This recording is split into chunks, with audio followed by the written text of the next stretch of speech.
Hello everyone! Isang mapagpalang araw po sa ating lahat. Pagbati po, galing po dito sa Politika Artista PH mga kapatid. At dumiretso na po tayo sa ating talakayan mga kapatid. Merong pong inilabas ngayong araw.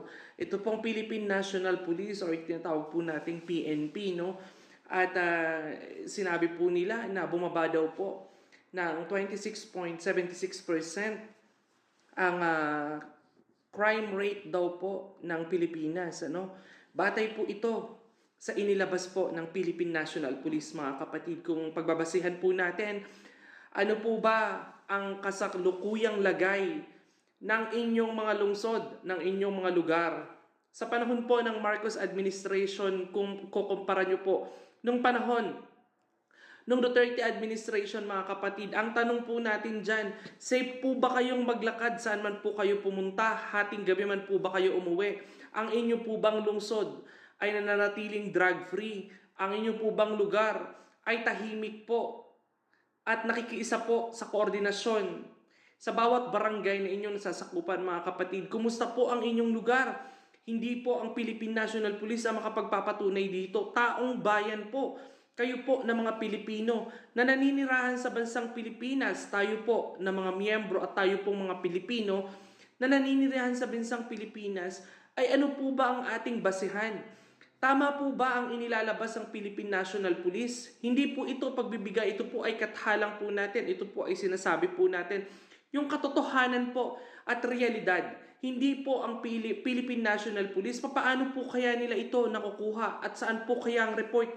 Saan po kaya nila pinagbabasihan ang ganitong impact daw po na nabumaba ng 26.76% ang crime rate sa Pilipinas?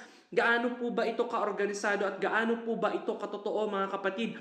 Basahin po natin ang inilabas po ng Philippine National Police na report. Ito po galing sa Philippine National Police. PNP reports crime drop by 26.76%, highlights social media impact.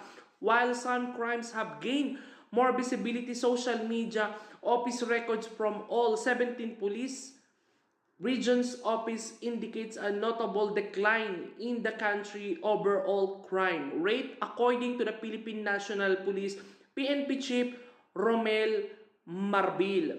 PNP records show us 26.76 drop in focus crimes from 4,817 cases between January 1 and February 14, 2024 to 3,528 cases in the same period in 2025. So galing daw po sa 4,817 ang cases noon. Bumaba daw po ito ng 3,528 cases in the period in 2025. Focus crime includes the theft, robbery, rape, murders, homicide, physical injury, in carnapping for motorcycle and motor vehicle.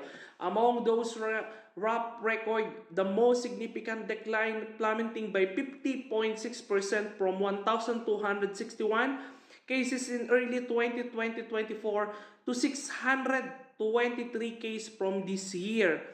So galing daw po ng 1,200 noong 2024, bumaba daw po ito ng 623 ngayong taon.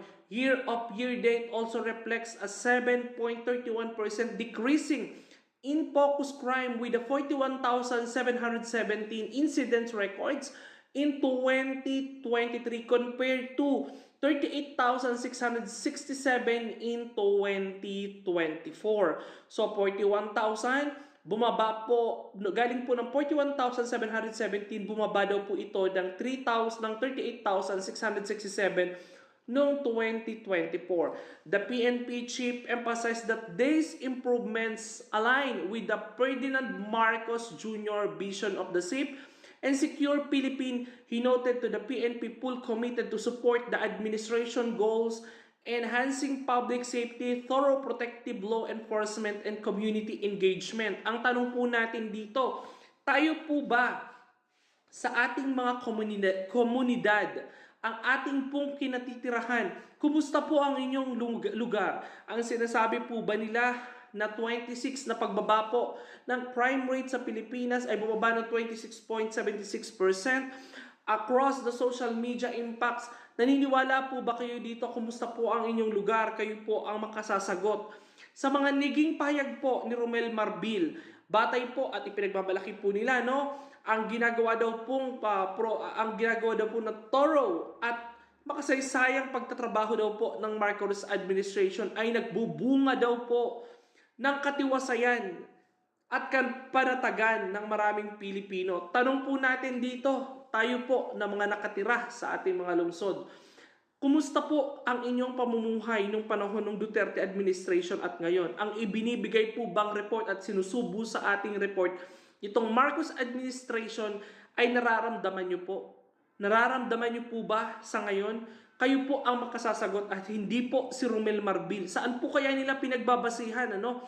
Ang mga ganitong klaseng ulat, no?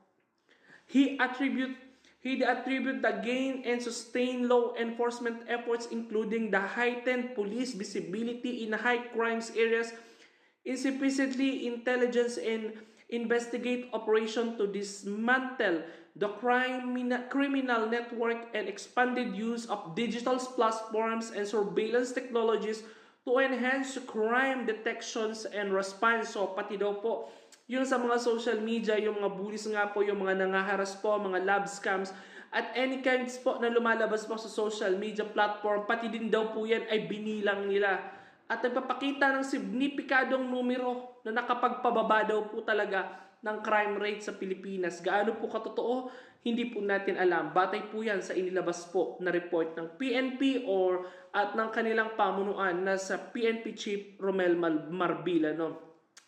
Additionally, he emphasized the importance of the strategic community collaboration, which has played a vital role in crime prevention. The top COP also highlighted social media's dual role, increasing public awareness in crimes while serving as a vital tool for detection and prevention and resolution. Maaaring mas tila marami ang crime dahil kumakalat ito online. Ngunit ang mga platapormang ito ay tumutulong din sa pagpapabilis ng investigasyon at paghahatid ng hustisya sa mga kriminal. Hinihikayat namin ang publiko na gamitin ng tama ang social media bilang isang kasangkapan para sa kaligtasan at kalituhan.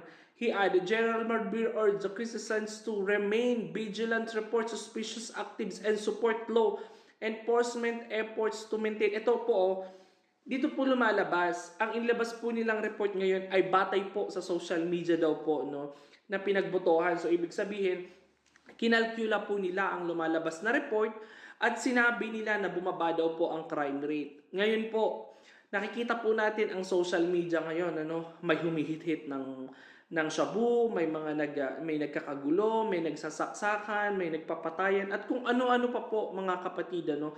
Ito po ay sinasabi nilang indikasyon na ang pamumuno daw po ng Marcos administration galing po sa bibig ni Marbil ay maayos. Pero kung makikita po natin ngayon sa social media, kung gaano po kapangit po at ang dami pong problema na lumalabas, napilit pinagtatakpan po ni General Marbil. Siyempre, saan po ba siya sisip-set up? Saan po ba siya kakapit? Natural po na ang pagbasihan po niya ay ang mabubulaklak na salita. Hindi po ang salita, alam naman po natin ang administration, ang Marcos administration, ay hindi po ito tumatanggap ng kanilang pagkakamali, bagkus puro pagbubuhat pa po sa mga kanilang sariling bangko. Alam naman po natin si General Marbil ay malapit nang matapos ang kanyang termino bilang PNP chief, mga kapatid, ano? Ano po ang tatakbuhin ng bansa kung ang nakikita po natin at patuloy pong ginagawa po nilang panlilinglang sa taong bayan na hindi nararamdaman ang sinasabi nilang pagiging safe test at bumababa ang kriminalidad sa Pilipinas? Galing daw po sa platform. Saang platform po nila ito kinuha? Ano po ang pinagbatayan? Saan po nila kinuha ang mga ito? Tinanong po ba nila ang mga bahay-bahay kung paano nagiging safe at paano nila nakuha ang datos na ito? Ang taong bayan pa rin po ang makasasagot sa mga ginagawa pong panluloko. Itong Marcos administration kasama po ng Philippine National Police, ano, ang kanilang masusing pong pagmamanipula ng mga datos ay hindi po akma sa tunay na realidad at tunay na kinaharap na problema ng ating bansa. Kung ikaw po kabayan, ang tatanungin, nararamdaman mo po ba ang 26.76% na bumaba pong krimen sa inyong lungsod? Kung ikaw ay pabor sa sinasabi nila, ikomento mo dyan, yes, pabor ako. At kung hindi naman, babasahin po natin ang inyong mga komento. Maraming salamat po sa inyong panonood dito po sa Politika Artista PH mga kapatid. Bye!